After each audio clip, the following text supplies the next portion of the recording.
Now, people, this is what Jesus was talking about in John chapter 10, verse 10, when he said, I've come to give you life and life more abundantly. But there's a catch. You see, you don't just automatically receive abundant life when you get saved. No.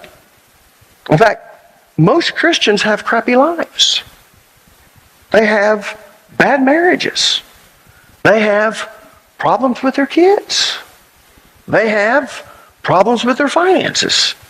And if the truth be known, they have anything but a blissful life. So what's the deal?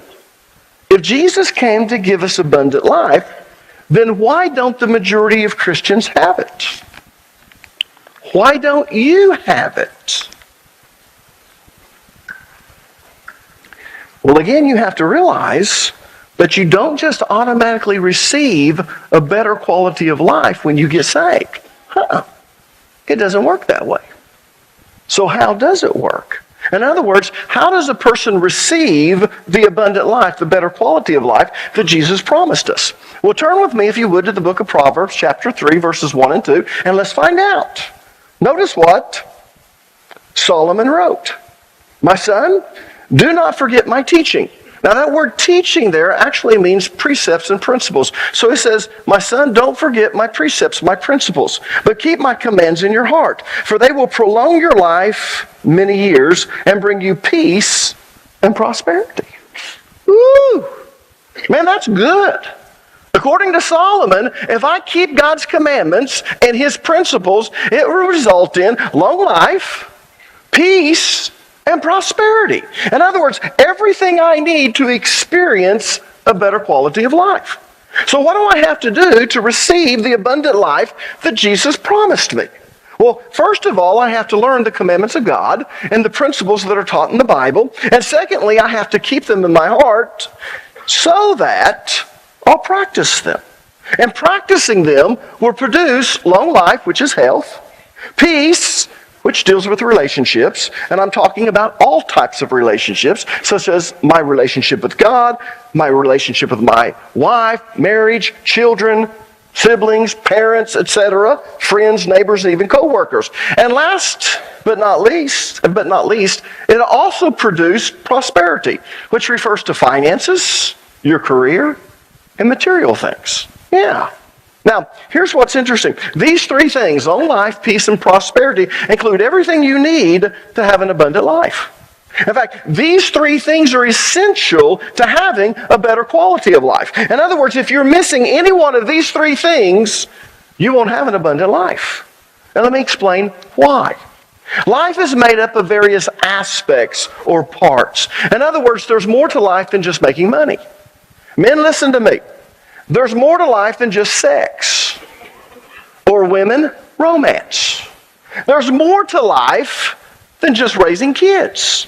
So as you can see, life is made up of various aspects or parts, and we usually refer to these different aspects as domains. So you've got the spiritual domain, which deals with your relationship with God. The marital domain, your marriage. The parental domain, your kids. The vocational domain, your career. The financial domain, your finances.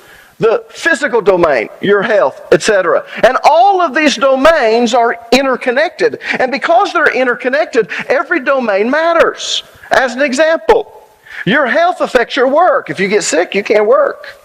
If you have financial problems, it'll put stress on your marriage and you'll have marriage problems. If you have problems in your marriage, it'll affect your kids. And they'll probably start acting out and you'll have problems there. Because all of the domains in life are interconnected. Do you see that? So if you want to have a good life, then you have to eliminate the problems in every area of your life. In other words, if you want to have a good life, then things have to be good in every area of your life. Does that make sense? Think about it. If you've got good kids, and you've got a good job, and your finances are in good shape, but you have a bad marriage, life sucks. I asked a person one day, do you believe in hell? And he said, of course I do. I'm married. Yeah. Things can be good, but if you have a bad marriage, life sucks. Or if you have a good marriage and good kids, And a job that you enjoy, but you don't make much money at it because you majored in philosophy or basket weaving. So you can't pay your bills and the creditors are knocking at the door. Life's not too good. And that's why I say if you want to have a good life, then things have to be good in every area of your life. Now, remember, Solomon told us in Proverbs chapter 3, verses 1 and 2, that if we would learn God's biblical principles and practice them, we would have long life, peace, and prosperity. And here's what's interesting. Every life domain or aspect of life will fit under one of these three categories. Under the category of long life, you have your health. That's the physical domain.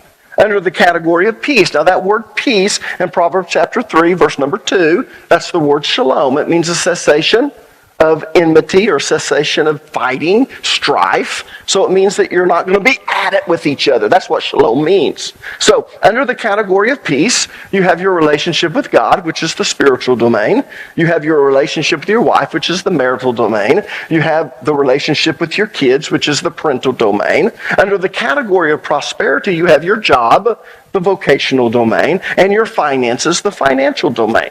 So what Solomon was telling us is this. If we learn God's biblical principles and we practice them, then things will be good in every area of our life.